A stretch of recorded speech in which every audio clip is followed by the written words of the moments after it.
I'd like to start with a quote. This quote comes from Daniel Radosh speaking in the New York Times this September.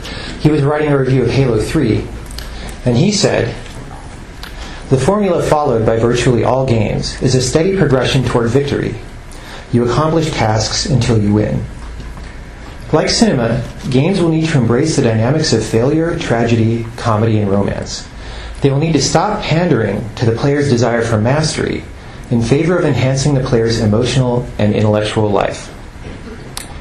Then he went on to say from there, "The first 35 years of motion pictures, from 1895 to 1930, yielded a handful of films that are considered masterpieces for their technical innovations. But the following decade was when cinema first became the art form that we know today. As cinema matured, films developed the power to transform as well as to entertain. Video games are poised to enter a similar golden age, but the first step is not Halo 3. And I find myself thinking along the same lines these days. I don't tend to think in terms of film analogies, so I don't see it quite the way Daniel does. But I have a similar dissatisfaction with games. I'm finishing up a project right now, deciding what I'm going to devote the next 3 years of my life to. And I'm finding that games that I would have been excited to work on 5 years ago, I'm no longer excited about. They're not good enough. And I'm playing around with concepts, trying to find the thing that is really worth 3 years of my life. And I'm trying to break away from what I feel is this huge body of assumptions that we are steeped in from decades of game industry tradition and the hundreds of games that we've played through our lives, just reinforcing these assumptions over and over. So I'm going to try and talk about my viewpoint and my thought process here. So I'm going to start at square one with the question, what are games to begin with? For our purposes here, I'm going to be talking about software running on computers mostly. And games are where you're trying to achieve a goal, and there are some rules governing the actions you can perform, and their effects on the game world, and also what the game world can do back to you, right? It's basically a running program, and the program implements a bunch of rules. And the way that I've started thinking about it recently that's a little bit less dry than that, and a little bit more meaningful to me, is that games create a sort of temporary world, a low-stakes subdomain that's simpler than the real world, where there's an explicit meaning of life. There's a point to be there, whether it's maximizing a score, or getting to the end of the story, or getting rescuing the princess, or something like that.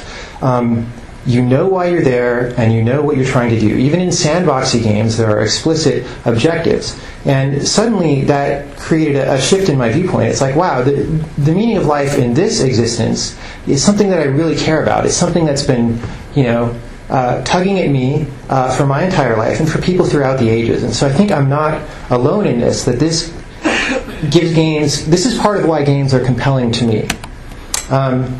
Now, so games have these goals that you're trying to achieve, and before you play a game, you usually don't exactly know what those are, and you learn how to achieve them because the game trains you as you play it, right? And you build a mental model of what's in the game world and how the game works, and the game communicates back to you how you're doing, and this feedback helps you to win the game. So here's a screenshot of Super Mario Bros. 3, and because I've played this game a bunch, I now know that there's a bunch of things I can do. I can walk over to the left and jump on that monster's head. I can walk to the right and jump on those platforms and knock that turtle over and throw his shell.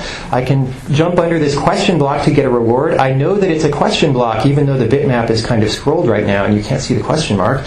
And maybe I can climb into that pipe over there. These are things that a normal human who has never played Super Mario Brothers would not know, right? Like, I learned a lot of specific weird things by playing this game. So what I mean to say is that all games actively teach, not just edutainment games, right? Not just serious games, but all games teach you as you play them. This teaching can happen at many different levels. It can be a very explicit rules of the game level, like this is a monster and you jump on his head to kill him, or they can be more broad in general, like you can figure out what kinds of strategies will serve you well in different situations, right? In a Mario game, maybe you figure out that you should look before you leap, right? I'm not going to go too much more into this idea of games as a teaching mechanism, but here are 2 books that you can read if you would like more information on that. The one on the left is A Theory of Fun for Game Design by Ralph Kosser, and then the one on the right is Persuasive Games by Ian Bogos. They're both very good books.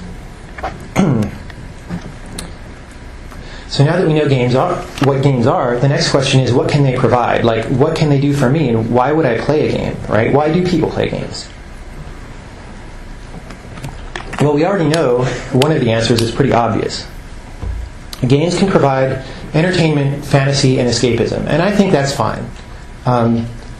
We need some of that in the world, and we get a lot of it from games already. But if this is all that games were, I would be intensely dissatisfied, because fantasy and escapism is not fulfilling to me, right? At the end of the day, I want to feel like my life has some meaning, and if you're only escaping all the time, you don't get that, right? And I think a lot of other people are dissatisfied with that too, and it's not something that we really talk about in the industry, so I wish that we would a little bit more.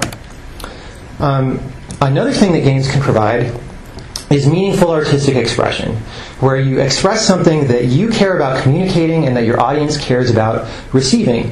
And there still seems to be some kind of debate about this, about whether games can be art. So I put up some examples to sort of show my point. And before I do that, I'll say that if games were just an avenue of expression, maybe that by itself would not be too interesting.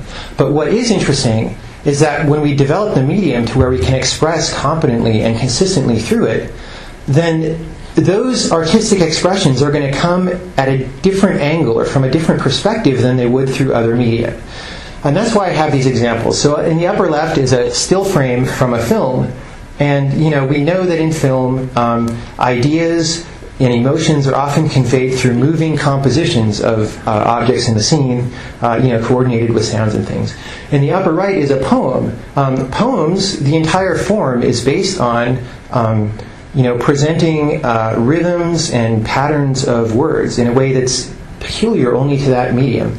And I didn't want to stop here and play a song for you guys, but the lower left is supposed to represent live music like a concert, right? Which, as we know, music doesn't feel like a movie or a poem. In fact, if you have a song that is sad and a poem that is sad, the sadness from the poem is going to feel fundamentally different than the sadness of the song. They're different things. Even though we call them by the same word, they're different. So, as human beings, our life experience is enriched. It's made broader by the fact that we have these different forms to communicate with and to feel by. And what games can do is add, another one down in this corner where this question mark is. And the reason why I've made it a question mark is because I feel we haven't quite developed games to the point where we really exactly know what their special contribution is. And that might take hundreds of years, really. But I think that we'll get there eventually. So because there's this debate about whether games are art, I thought I would put forth 2 examples of games that are clearly art. The first one is Everyday Shooter by Jonathon Mack. This was recently released on the PlayStation Network. You can download it for the PlayStation 3. And it's an 8-way shooter, it's like Geometry Wars or Robotron. But it's, aside from being a shooter and presenting challenge to you as a player, it's also about expressing audio visuals and gameplay. And if you haven't actually played this game, it's hard to communicate because, as I said, that what this game has to tell you only can come through games, right? I can't quite say it in a speech. But, lots of games show you audio visuals. But when this game does, it's really giving you a composition. And it's a composition that works with the gameplay, right? The gameplay of Everyday Shooter is the way it is, not just because it's supposed to be challenging or fun, but also because the author wanted to express that specific gameplay to you. And it makes this game feel different from a lot of other games. Here's another one. This is called The Marriage by Rod Humble. It's a free download for the PC over the internet.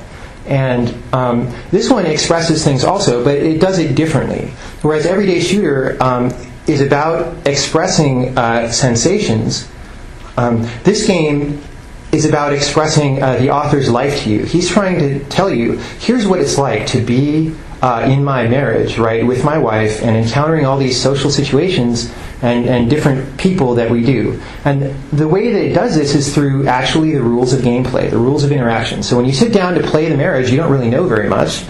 But then you start that process that I was talking about of